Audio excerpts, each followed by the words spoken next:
Are Hollywood movie posters just lazy? From horror movies to sci-fi to a lot of Marvel films, let's talk about the floating head.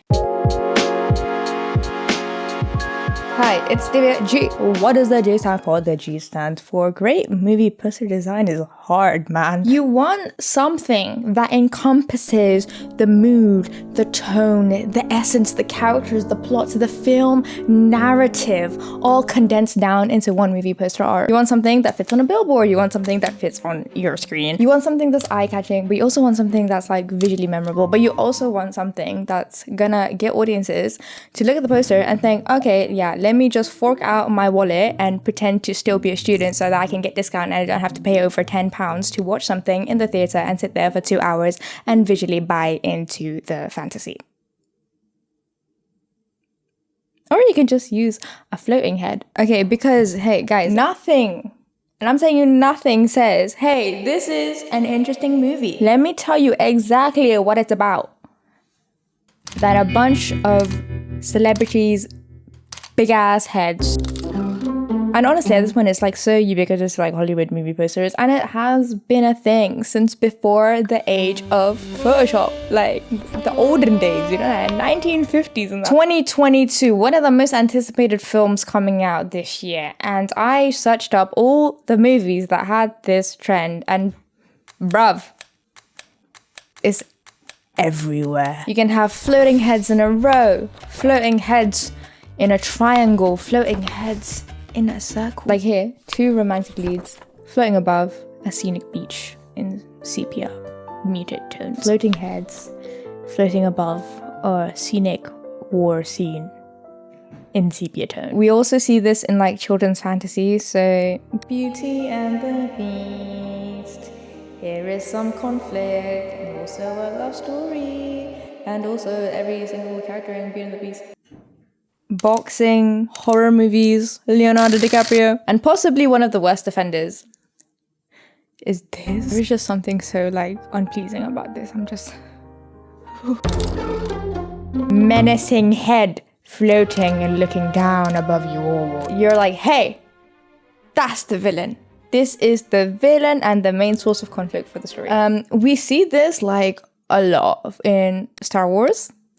I've never seen a Star Wars film, I'm not gonna lie. And this one, I kind of like it. I don't know if it's just the color palette or what. I feel like it's very striking. Like you have the high contrast with like the red and the white and the blue. And we get a sense of conflict through the colors and the angles. And the symmetry, I feel like this is just, it's very pleasing to my eye. You know you really made it in life when the size of your head is bigger than everyone else's. Take this Dune poster, for example. Here we've got a subtle use of teal and orange, which are very prevalent in action films. And that's because teal and orange are very aesthetically pleasing, complementary colors. You get a sense of the backstory and the environment here. We have here Timmy Boy, lead character, main setting point. And secondary to that, we have, oh my gosh, it's Zendaya. What?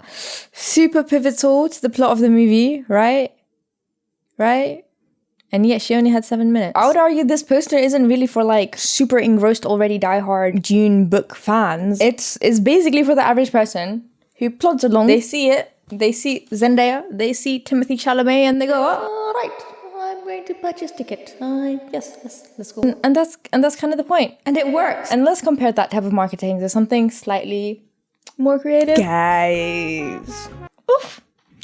Oh my god, just look at This is very high contrast, and the very sharp, tangy orange, just my eye is just like, ooh. You get a sense of the scale of the story here. Lost in the desert or whatever it is, this journey that he's taking.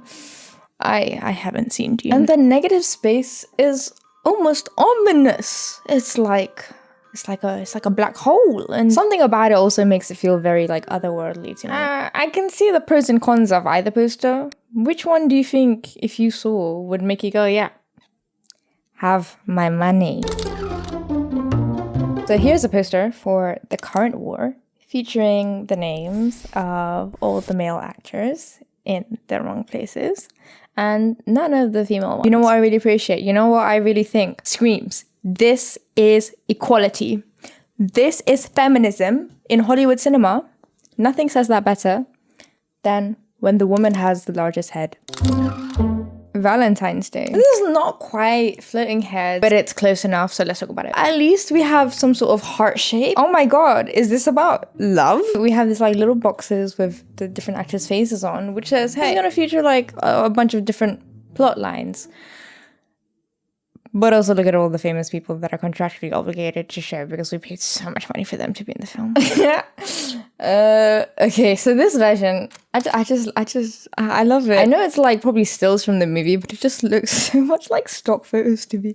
Floating head scenario, what was show that about? Basically, it's very prevalent. I really don't think that it's going to stop because firstly, it's like a slightly easier option. Like, it's not just up to the designer. There's like so many people involved. You kind of sometimes want something safe. 3, well, hey, celebs, they sell. The whole floating head shebang isn't like inherently like a bad design. Unless you're talking about the Spider-Man poster. What happened here? There's just too much things going on. There's too many things that are crying for my attention. Like this flame, and then what is this? The actors' heads. Like, okay, yeah, New York, wow. What do you think about this movie trend? That's the end of the video. Thank you for watching until the end. If you liked what you see and see what you like, then subscribe for more book design and bookish design content. And I'll see you guys next time. Follow my social medias. See me chat shit. And also for those who are able to, I've linked a bunch of resources and charities that you could donate to and give aid for the Ukrainian people right now. For anyone who is in Ukraine right now or is trying to flee, or if you have family or friends in Ukraine, I really am hoping and praying for your safety. I really encourage anyone who's watching who is able to help out in any way, donate in any way to, really do that. And yeah, I hope you guys are safe. Boop. Okay, so here, like, honestly, would I even watch June if it wasn't for Zendaya? Probably not. I mean, I still haven't watched it, but